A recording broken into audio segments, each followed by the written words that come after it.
Hi everyone, so my name is Josh, and this is the first video in my three-part series on neglected tropical diseases, or NTDs, and this first video is going to be focused on Naegleria fowleri.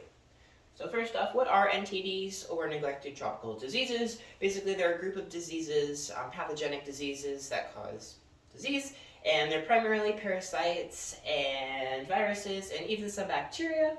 And they're prevalent in about 1/6 of the world's population, so about 1 billion people are infected concurrently with NTDs. And they're especially made up in areas of low income or poverty, so especially regions of Africa, Asia, even South America, and parts of Northern America are affected by these diseases. They're called neglected diseases because they receive much less funding and attention and research compared to larger, more prevalent diseases in the world, such as like tuberculosis and HIV.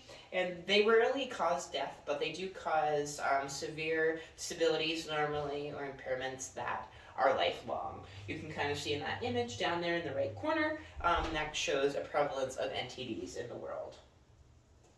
So, Naegleria fowleri, what is it? It's a parasite, it's an amoeba, and it's free living. So what free living means is that it doesn't need a host or an animal to be able to survive and keep completing its life cycle. It is able to live freely in freshwater environments. So where you're going to find Naegleria is normally in freshwater lakes, rivers, and even pools. You can find it. This parasite, Naegleria, is often referred to as the brain-eating amoeba due to the fact that it causes PAM, or primary amoebic meningoencephalitis. You can see a picture of PAM in the brain, the necrotizing of the brain down there on the right. And this disease is very deadly.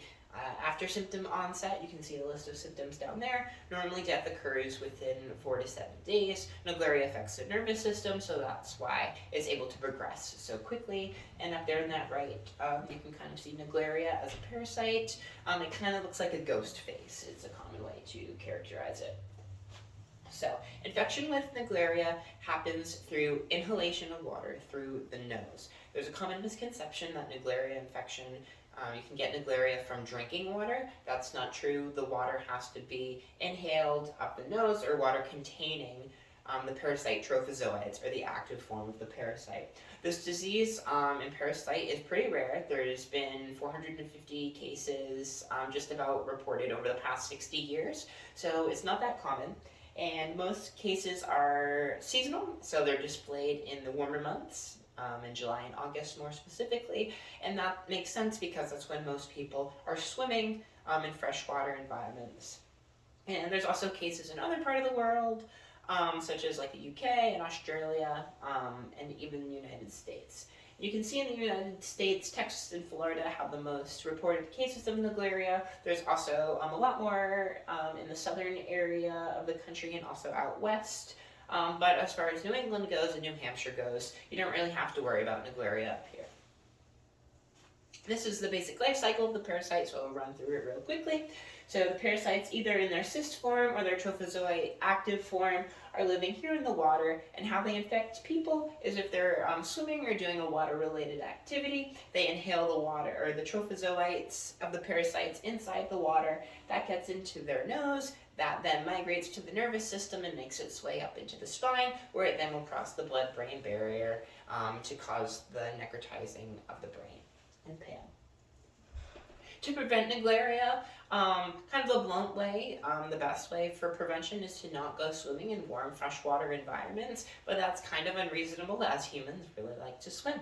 So in order to really prevent it, the best way is, if you do go swimming, to not put your head underwater, and if you were, to make sure that your nose is plugged to prevent any parasites from getting up into your system.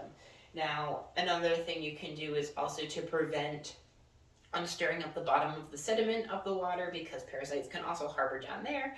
But honestly, just being educated is the best way to prevent Naegleria.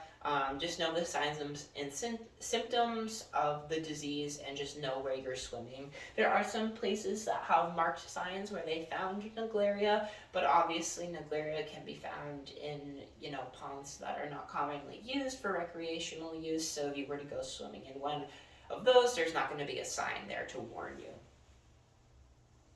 Diagnosis and treatment for Naegleria.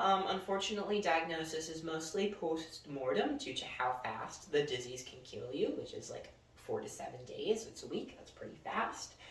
If you were to diagnose it, though, you'd need to take a CSF spinal fluid sample, and you just put that under the microscope, and you would be able to see the active trophozoite parasites in that sample.